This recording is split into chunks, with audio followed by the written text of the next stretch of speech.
Courage isn't the absence of fear, it's standing tall when fear becomes your only companion. These are the words of Sergeant Daniel Reed, a man whose story begins not on a battlefield, but in the quiet cornfields of Cedar Falls, Iowa. Born in 1981, Danny grew up with the scent of grease on his hands and a love for machines. Taught by his Vietnam veteran father, John, in their old wooden garage, he learned a profound lesson. Engines are like people. You can't just throw them away when they stop working. You fix them. This belief would come to define his life.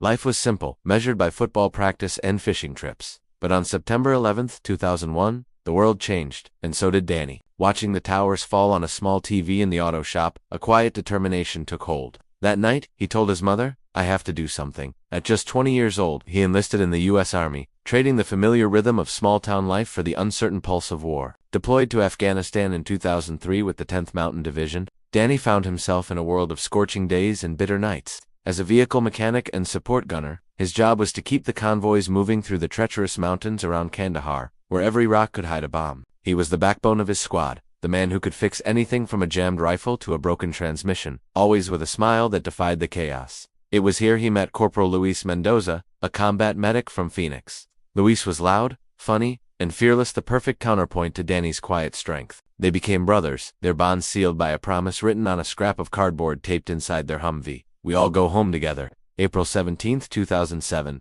The date is forever seared into memory. The air was thick with diesel and tension as their convoy returned from a mission. The first explosion ripped through the desert silence, flipping the lead Humvee. Gunfire erupted from the ridges. Danny's vehicle was hit next. Through the smoke he saw Mendoza, his friend, sprinting toward the wreckage to save the wounded. Then, a second blast, a fireball that lit up the desert like a cruel sunrise.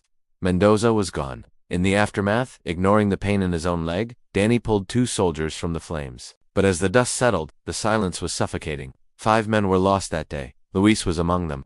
That night, under the cold Afghan stars, Danny whispered into the wind, "I'm sorry, brother. I tried." Danny came home in 2009, a decorated hero with a Bronze Star and a Purple Heart. But he also brought back invisible scars. The war had taken pieces of him that no metal could replace. Sleep became a stranger, and every loud noise was a trigger. The world he returned to felt alien, a place that had moved on without him. He was a ghost in his own life. The familiar clang of metal in his father's auto shop now echoed with memories he couldn't escape. He stopped working. He stopped talking. He stopped living. One evening, his father, who rarely spoke of his own time in Vietnam, quietly handed Danny his old dog tags. "You don't have to forget, son," he said. "You just have to forgive yourself." Months later, a letter arrived. It was from Rosa Mendoza, Luis's sister. Her delicate handwriting carried a message of grace. "Dear Danny," it began, "Luis used to write about you in every letter. He said you were the calm in every storm. He said if something ever happened to him, he'd be at peace knowing you were there. Please don't carry his death as your burden. You already kept your promise. You brought him home in your heart."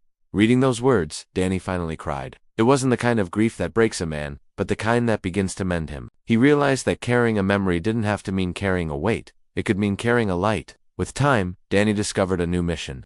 He began volunteering at a veterans rehabilitation center, teaching returning soldiers how to fix engines and rebuild cars, the very skill his father had taught him. He found that in teaching others to repair machines, he was helping them repair something within themselves. He became a mentor, a leader, a friend. He poured his heart into restoring an old Harley-Davidson that once belonged to Luis. On its gas tank, he painted 2 powerful words, "Never forgotten." Each year, he rode that motorcycle in the Veterans Day parade, the wind at his side, feeling as though his friend's spirit was riding along with him.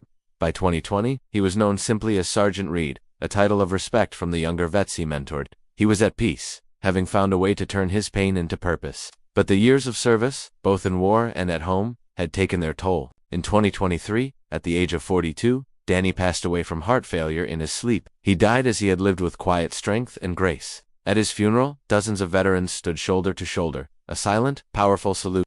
Rosa Mendoza stepped forward and placed a dog tag around his folded flag. "You kept your promise, Danny," she whispered. "You brought him home." Every Memorial Day, a procession of motorcycles rumbles through Cedar Falls. At the front is a single Harley, a small inscription gleaming on its tank, "Never forgotten." They stop at Danny's grave, where the American flag waves gently. For a moment, the air feels alive with the echoes of those who served, because even when the battles end, the whispers of valor remain in the silence. In the memory, and in the hearts of those who still remember, the story of Sergeant Daniel Reed reminds us that true courage isn't just about facing the enemy, but about facing ourselves. It's about finding a way to rebuild, to serve again in a new way, and to ensure that the ones we've lost are never truly gone. Thank you for joining us to honor his memory. If this story touched you, please like and subscribe for more stories of quiet heroism. We'll see you next time.